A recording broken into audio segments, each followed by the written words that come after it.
Those in favor say aye. Aye. Those in favor say no. No.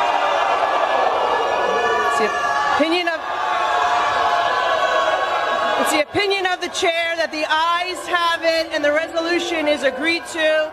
And without objection, the motion to reconsider is laid on the table. This debate today, it's about who gets to be an American. What opinions do we have to be counted as Americans? This is what this debate is about, Madam Speaker. There is this idea that you are a suspect if you are an immigrant, or if you are from certain parts of the world, or a certain skin tone, or a Muslim. It is no accident that members of the Republican Party accuse the first Black president, Barack Obama, of being a secret Muslim. Well, I am Muslim. I am an immigrant, and interestingly, from Africa. Is anyone surprised that I am being targeted? Is anyone surprised that I am somehow deemed unworthy to speak about American foreign policy?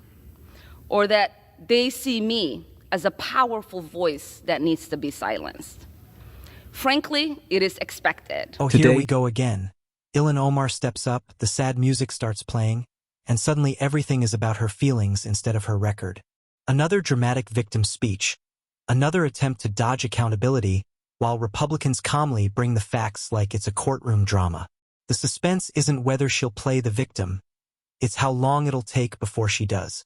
If you're ready to see the spin crash into reality, hit like, subscribe, and don't move. Let's watch the full clip before I give you the full breakdown. Gentleman reserves. Gentlelady from Michigan is recognized. Thank you, Mr. Speaker. And to use that logic, well, then all those people should have just said sorry and we'd move on, right? But no, we don't do that. And let me tell you, I take a little bit of offense to what the hell is wrong with me. I'll tell you, there's nothing wrong with me. I took an oath to defend the Constitution, and that's exactly what I'm going to do. Again, I'm not going to apologize for it. I'm going to hold the Constitution, and it's very simple. We really shouldn't even have this debate. If you break the law and you follow due process, there are consequences to your actions, even if you say sorry. So we can try all of the diversion tactics that we would like. It doesn't change the fact that someone broke the law and that someone should be held accountable. It is disappointing, Mr. Speaker, that their own party can't hold them accountable, that they have such hypocrisy. So with that, I yield 2 minutes to my friend from New York, Nicole Malliotakis. Gentlewoman from New York is recognized for 2 minutes. Thank you, Mr. Speaker. We've heard from my colleagues the reasons why the Representative Omar should be removed from this committee, but I feel like all the reasons have not just yet been stated, which is why I rise to add for the record. We've heard about the comments that were made regarding anti-Semitism and anti-Israeli views, but I rise to add to the record that as a member of the Foreign Affairs Committee, I've sat there and heard the representative actually spew anti-American rhetoric as well. I've been in that committee room where the representative equates Israel and the United States to Hamas and the Taliban. Absolutely unacceptable for a member of that committee. I've also heard the representative equate that it is the United States' fault that there is turmoil in Venezuela, that is not because of the oppressive socialist and communism that has spread throughout Central and South America and Venezuela at the hands of the Maduro and Hugo Chavez regimes. That is unacceptable.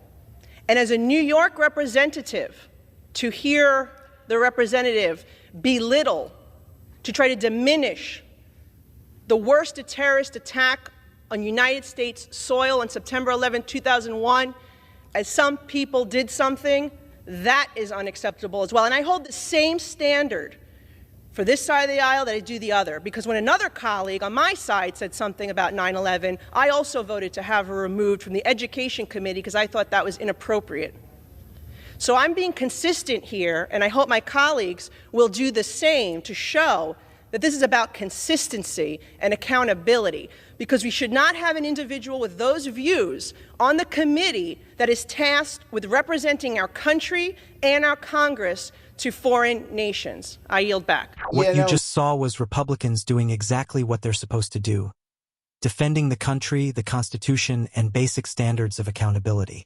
Ilhan Omar tried to turn a serious ethics and national security issue into a sympathy tour about her background, her faith, and her identity. That's the oldest trick in the book. When the facts get uncomfortable, change the subject to who you are instead of what you did. But that didn't work here. Lisa McClain and Nicole Malliotakis came in with clarity and backbone. They weren't attacking immigrants, they were defending America. There's a massive difference, and Democrats keep pretending not to know it. You can welcome people from all over the world and still demand that anyone who represents the United States on a foreign affairs committee actually supports the United States. That is not radical. That is common sense. When Malliotakis pointed out Omar's record of equating America and Israel with terrorist groups, that wasn't rhetoric, that was a warning. When you sit on a committee that deals with foreign nations and national security, your words matter. Dismissing 9/11 as some people did something, blaming America for socialist collapse abroad, or smearing our allies isn't just offensive, it's dangerous. Republicans weren't silencing her. They were drawing a line. And the Democrats' outrage? Completely fake. They love accountability until it applies to one of their own. McClain said it perfectly. Break the rules, face the consequences, even if you apologize.